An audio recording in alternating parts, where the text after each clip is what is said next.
हे viewers, आज के episode में आप देखेंगे कि मन्नत रोनी और नीतू से कहती है कि उसे विक्रांत का सच पता है, जिसे सुनकर वो दोनों बहुत हैरान हो जाते हैं। मन्नत उनसे कहती है कि आप दोनों विक्रांत के साथ ऐसे कैसे कर सकते हैं, आप उनसे उनसे उनका जन्म का सच कैसे छुपा सकते हैं।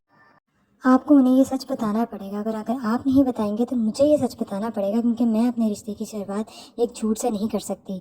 जिसमें नीतू मन्नत के पैरों में बैठ जाती है और उससे रिक्वेस्ट करती है कि वो विक्रांत को ये सच कभी नहीं बताएगी कि मैं उसकी माँ नहीं हूँ।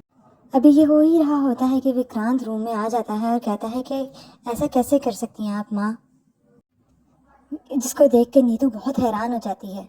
रोनी वहाँ बात को संभालते हुए ये कह देता है कि नीतू मन्नत से माफ़ी मांग रही है अपने बुरे व्यवहार के लिए जो उसने आज तक मन्नत के साथ किया है।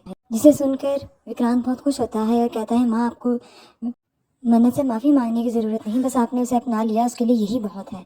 जिसमें मन्नत भी कहती है कि हाँ, अगर आपने मुझे माफ़ कर दिया है, यही बहुत है मेरे लिए। जिसपे रोनी बाद में विक्रांत से पूछता है कि तुम यहाँ क्या करने आए थे, जिसके जवाब में विक्रांत कहता है कि मैं यहाँ अपनी शेरवानी लेने आया था, जो कि नीतू के पास होती है। नीतू उसे देती है और वो उसे अपने साथ अपने रूम में ले जाता है।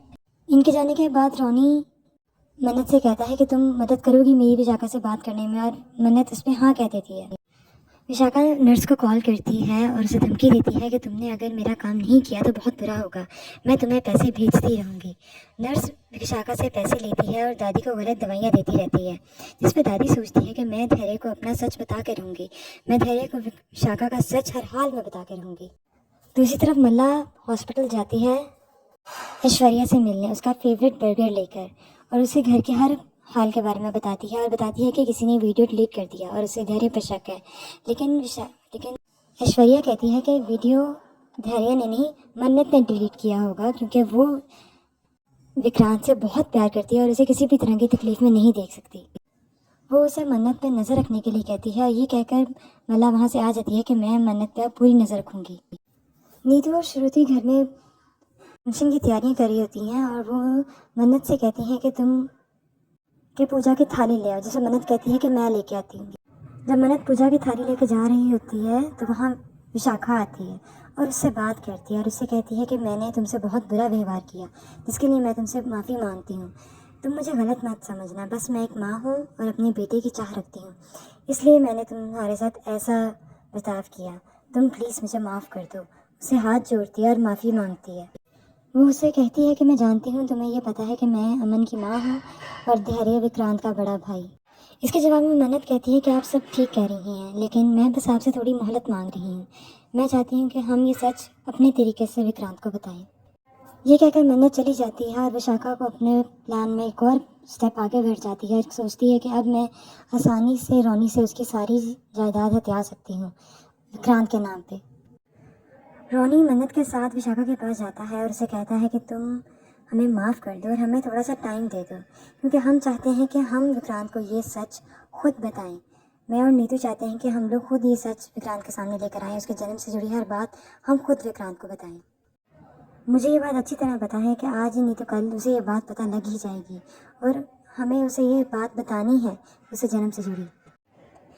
ये बातें चल ही रही होती हैं कि वहाँ पे विक्रांत आ जाता है और कहता है कि मैं जब भी कहीं ऐसी जगह पे आता हूँ आप लोग अचानक चुप हो जाते हैं, तो आप लोग मुझे बताएं कि ऐसी कौन सी बात है जो आप सब मुझसे छुपा रहे हैं, क्या है जो मुझे नहीं पता है। जिस पे रोनी कहता है कि कुछ नहीं, ऐसी कोई बात नहीं है। तो विक्रांत आगे जवाब में कहता है कि मैंने आपसे आपकी जायदाद तो नहीं मांग ली, आप बताएं मुझे ऐसी क्या बात है जो आप लोग आपस में कर रहे थे और मेरे आते ही चुप हो गए। विशाखा मौके का फ़ायदा उठाते हुए ये कह देती है कि रोनी भाई मुझे सिर्फ ये कह रहे थे कि आज की पूजा आप करेंगी। जिसे जिसे सुनकर सब काफ़ी हैरान होते हैं और मन्नत को फिर विशाखा पे शक होता है कि वो ऐसा। विशाखा वहाँ से विक्रांत को लेके चली जाती है ये सोचकर कि अब मैं सारी जायदाद रोनी से भी उसके बेटे के सिर से ले सकती हूँ। जिसपे मन्नत को काफ़ी शक होता है। मन्नत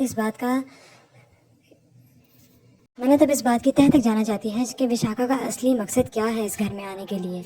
वो इस बात जानना चाहती है कि विशाखा क्यों हर बार इस चीज़ की कोशिश में रहती है कि वो नीतू और रानी सर का हक छीनने पे रहती है। वो क्यों ऐसा कर रही हैं जिससे विक्रांत को तकलीफ़ हो, कि वो तो उनकी माँ है, वो कभी नहीं चाहेंगी कि उनके बेटे को किसी भी तरह की तकलीफ़ हो। इसी के साथ आज की एपिसोड ख़त्म हो जाती है। Thank you so much. Do like and subscribe. Bye bye.